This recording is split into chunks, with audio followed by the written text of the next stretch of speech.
Muy bien, chicos, vamos a iniciar la clase. Este es el video número 3 de cinética enzimática como método para comprender el mecanismo. Hemos venido hablando mucha teoría con respecto a la cinética, que era la cinética, velocidad inicial, constante de Michaelis-Mendel, velocidad máxima. Habíamos visto el gráfico clásico que representa todas las enzimas que siguen tendencia de Michaelis-Mendel, una hipérbola, ¿verdad? Y habíamos visto también ciertas interpretaciones de cómo a través de puros datos matemáticos fuimos deduciendo de que cuando la velocidad máxima es la mitad, justamente interpolamos a esa concentración de sustrato en la constante de Michaelis-Mendel. O sea, la constante de Michaelis-Mendel va a ser igual a la concentración de sustrato, que era lo que nosotros veíamos acá, ¿verdad? Justamente la constante de Michaelis-Mendel va a ser igual a la concentración de sustrato cuando la velocidad máxima está mediada por la mitad, está dividida entre dos. Justamente en ese momento pasa esto.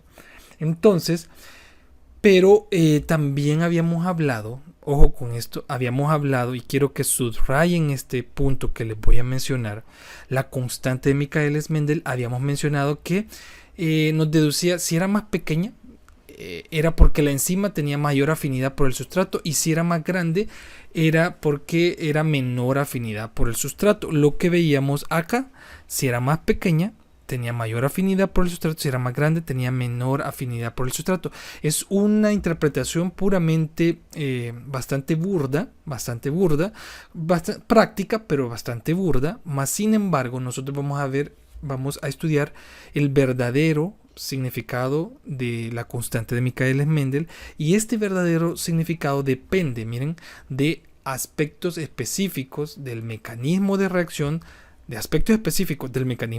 tales como 1, el número, y 2, velocidades relativas de los pasos individuales. Quizás para ver eso tenemos esta ecuación. Ojo con esta ecuación. Miren, esta ecuación es de dos pasos y tenemos que la enzima más el sustrato van a formar un complejo enzima-sustrato, y luego este complejo enzima-sustrato va a liberar la enzima más los productos de la reacción. Y cada uno de estos, miren, en el primer paso, en este paso es un paso que se encuentra en equilibrio, o sea que algunas van a estar en concentración de enzima más sustrato, se van a estar formando el complejo enzima sustrato, y algunos de estos complejos enzima sustrato pueden disociarse en enzima más sustrato. Y de acá, miren, acuérdense que por una cuestión puramente práctica, dijimos de que esta reacción es unidireccional, o sea que esa reacción va a hacer en una sola dirección, ¿verdad? Entonces va a darse completamente hacia esta dirección. Y justamente cada una de estas direcciones que toma, vamos a interpretarla como la constante de Michaelis-Mendel. ¿Cómo? Uno, fíjense bien, podemos decir todas las que están deformando el complejo enzima sustrato, cuáles son las constantes de velocidad, que son estas, ¿verdad? Que están disociando al complejo enzima sustrato, van a ser la K2 y la K-1, ¿sí? Estas las vamos a sumar y eso lo vamos a dividir entre la que lo está formando, que es K1, y eso me va a dar la constante de Michaelis-Mendel para, ojo con esto, por favor, quiero que ustedes tengan bien claro. Esto es cuando las constantes de velocidad son comparables. O sea, cuando digo comparables es que los valores son muy...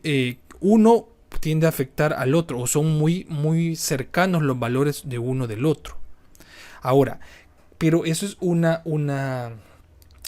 posibilidad. Existen otras posibilidades, de hecho esta es una gran posibilidad. Existen otras posibilidades que son un poco menos, pero existen. Por ejemplo, cuando la constante de velocidad 2 es menor, mucho menor que la constante de menos 1. ¿Qué va a pasar? Si esta es tan pequeña, que va a tender al 0 o no va a tener a afectar nada el valor de esta, se puede eliminar, ¿verdad? Se puede eliminar. Si eliminamos K2 de la ecuación, nos queda K1 entre K menos 1 entre K1. Nos queda de esta forma cuando se da esta condición. Al contrario, cuando se da esta condición, se da por, como esta me queda tan bajita, casi que tiende a 0, o no afecta nada a la constante 2, entonces nos va a quedar de esta forma, se simplifica. Pero fíjense bien, son más comunes los casos donde la reacción transcurre a través de múltiples pasos después de la formación del complejo enzima-sustrato. En esas condiciones Km, o sea, la constante de Michaelis-Mendel, es una función muy compleja de muchas constantes de velocidad. O sea que esto se puede ir haciendo cada vez más grande. Fíjense bien cómo puede estar de varios pasos después del complejo enzima-sustrato, después de darse este complejo enzima-sustrato, esta constante de Michaelis-Mendel puede ser grande, chicos. O sea, que la constante de Michaelis-Mendel no solamente depende de la afinidad o no de mi sustrato. Sí. Esa idea se tiene plagada horriblemente en muchos sitios de internet donde cualquiera escribe, pero si ustedes leen información primaria o secundaria, ya sea de libros o sea de artículos científicos, lo toma de este punto de vista, ¿verdad? De hecho, cada vez puede ser de que la enzima tenga mucho más valores acá de constante de velocidad para determinar el valor de la constante de Michaelis-Mendel. Muy bien, otro parámetro que vamos a evaluar justamente en cinética enzimática es la velocidad máxima. Ya hablamos de constante de Michaelis-Mendel, cómo varía, de qué depende, de su significado, y la velocidad máxima no es nada más que la velocidad de reacción que alcanza una enzima cuando está completamente saturada de sustrato y está trabajando a todas sus moléculas de enzima, todas las moléculas enzimáticas están saturadas de sustrato. Esa velocidad que está ejecutando la enzima es la velocidad máxima. Ahora, esa velocidad máxima, al igual que la constante de Michaelis-Mendel, Km, varía respecto a cada enzima. O sea, son parámetros importantes para caracterizar una enzima. Fíjense bien. Entonces, por ejemplo, ¿cómo vamos a determinar la velocidad máxima de una enzima? Y esto es por los pasos. Por ejemplo, esta es de 2 pasos y lo que me interesa, de 2 o más pasos, lo que me interesa es la constante de velocidad limitante. El paso limitante de velocidad, ¿quién lo ejecuta en esta reacción? Lo ejecuta porque el paso limitante es el paso de reacción más lento. Entonces es K2. Por eso la velocidad máxima es K2, la velocidad de reacción K2, por la concentración de enzima total. Fíjense bien, eso es la velocidad máxima para una reacción de 2 pasos donde K2 del complejo enzima-sustrato pasa a enzima más productos.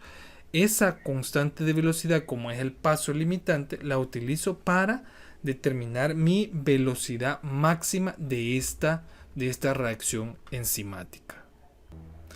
Y acá miren, justamente en esta diapositiva, fíjense la velocidad máxima. Esto es otra velocidad máxima frente a otra reacción enzimática. Fíjense, cuando la velocidad máxima, la liberación de productos es el paso limitante, o sea, la liberación de productos es el paso limitante que es bastante frecuente en la bioquímica, en condiciones de saturación. ¿Cuál es la velocidad máxima? Justamente, miren, enzima más sustrato forma el complejo enzima sustrato, el complejo enzima sustrato forma el complejo enzima producto y finalmente el complejo enzima producto forma la la enzima, liberar la enzima, más los productos liberados. Ahora, todas estas están en equilibrio. En equilibrio, miren, aquí está el paso limitante. Aquí está K3. En este caso, la constante de velocidad K3 es el paso limitante. ¿Ve? Cuando la liberación de productos, justamente acá, es el paso limitante. Es bastante frecuente encontrar este tipo de reacciones en catálisis enzimática. Entonces, bien fácil, miren, la constante, la velocidad máxima va a ser igual a la constante velocidad K3 por la concentración de enzima total. Ahora, es bastante práctico y útil definir la constante de velocidad en una constante de velocidad de catálisis o catalítica que se representa de esta forma: K, una K con cat, ¿verdad? Eso es la constante de velocidad de catalítica. Y para no andarle colocando K3, K2, K5, lo que sea, entonces es de esta forma cómo se puede representar para describir la velocidad limitante a cualquier reacción enzimática en condiciones de saturación. Bueno, aquí solo para dejarlo mejor explícito, ¿verdad? Pero es la constante de velocidad catalítica. Es útil, dice, definir la constante de velocidad K de una forma más general para cualquier reacción enzimática en condiciones de saturación, de una forma para no estar diciendo, como les decía, K1, K2, K3, K-1, es la constante catalítica, ¿verdad? También se le denomina número de recambio.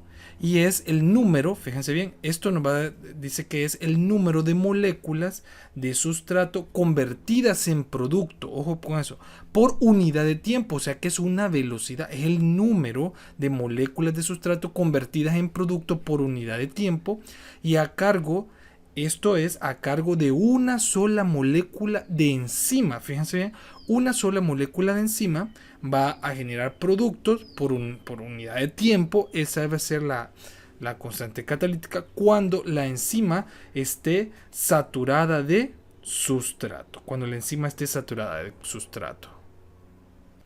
Y miren acá, justamente en esta diapositiva, solamente esta tabla presenta acá las enzimas, unas cuantas enzimas, un sustrato y el número de recambio, ¿verdad? El número de recambio o K, la constante de velocidad catalítica, que miren, tiene diferentes valores para diferentes enzimas. Miren, la enzima, el sustrato que va a catalizar, y justamente va a ser diferente para cada una. Observemos, va a ser unas bien altas y otras bien bajas, o sea, la capacidad que tenga esta para generar catálisis de estos sustratos determinados, ¿verdad? Esto es bien importante. Muy bien, acá observemos que tanto la constante de Michaelis-Mendel como la velocidad, el número de recambio, o la constante de velocidad catalítica, ¿verdad?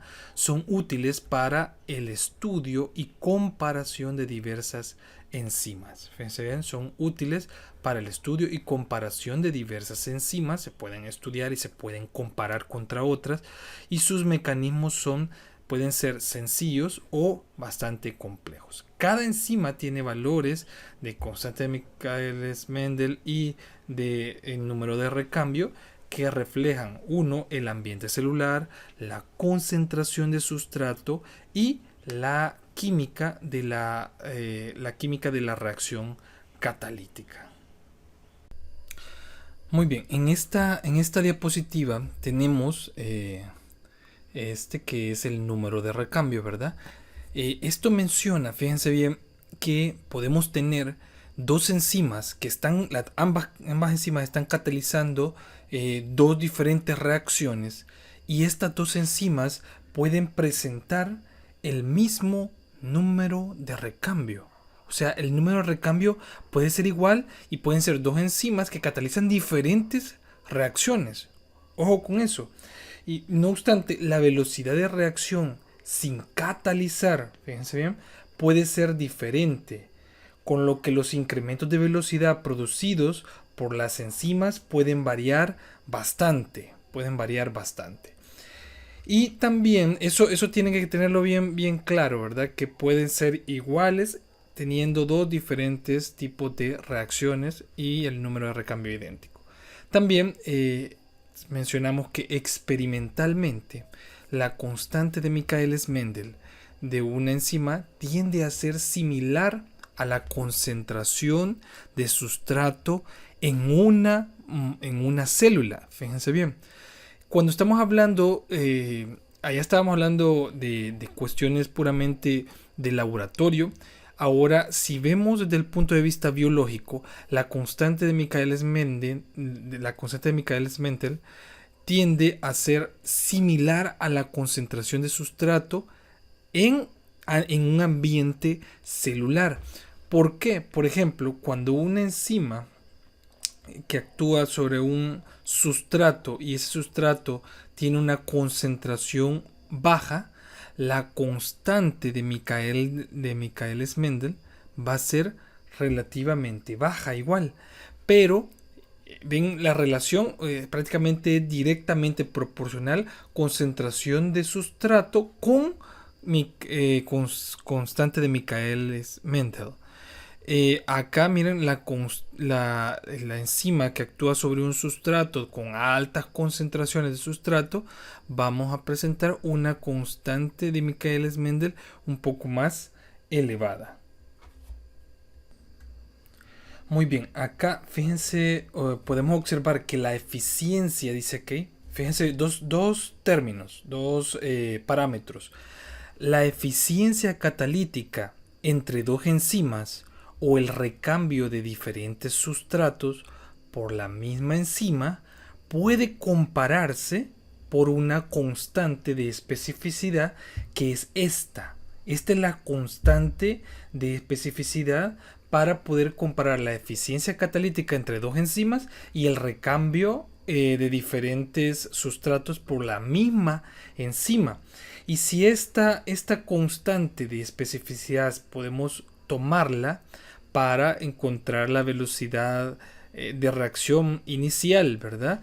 Y podemos decir de que la constante de especificidad por la concentración de enzima total por la concentración de sustrato, esto va a depender, de hecho la velocidad de reacción, si se dan cuenta, depende directamente de la concentración de sustrato y de la concentración de enzima total, por lo que es una ecuación de segundo orden. Igual esta constante de especificidad es una constante de velocidad de segundo orden. Todas estas, acuérdense, esto va a tener una unidades de moles a la menos 1 por segundos a la menos 1, ¿verdad? Estos obviamente va a tener sus unidades en concentración como tal para luego dar unidades de velocidad.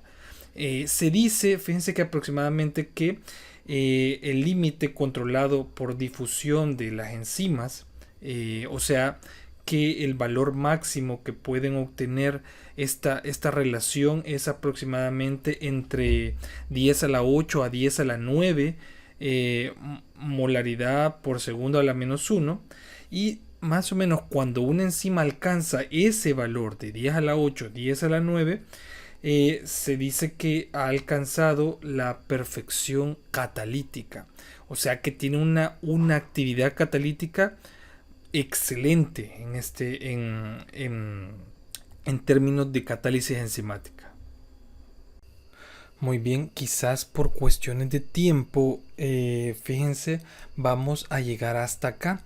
El capítulo de cinética enzimática es mucho más largo, es un poco más largo, pero nosotros vamos a llegar hasta justamente el ítem de parámetros cinéticos que se utilizan para separar actividades, para comparar actividades enzimáticas.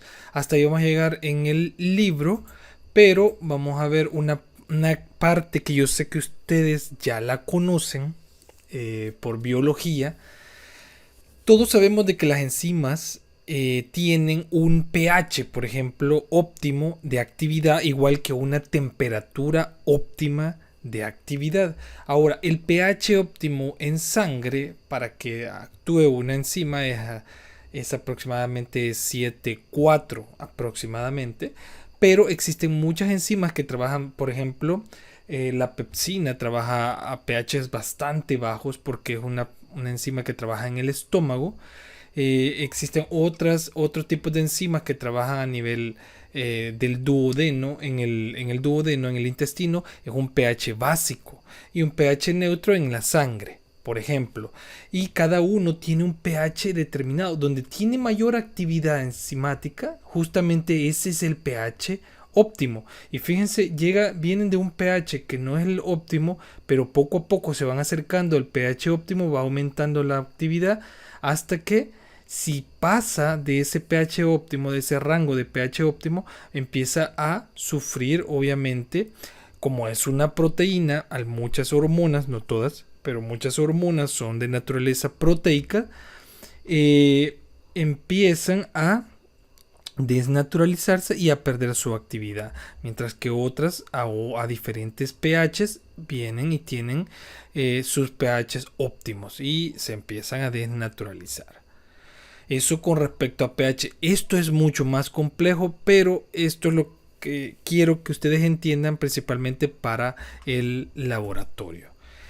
Acá, disculpen la imagen un poco borrosa, pero solamente lo que quiero que ustedes entiendan es de que también las enzimas tienen una temperatura óptima de acción, o sea, que van a tener una temperatura óptima. Por lo general, las enzimas en nuestro cuerpo tienen un pH óptimo de alrededor de 37 grados centígrados. Justamente a 37 grados centígrados tienen la máxima velocidad de reacción, su temperatura óptima. Entonces, fíjense bien, si se aumenta la temperatura por una fiebre, miren lo que va a pasar con la actividad enzimática, se va a perder.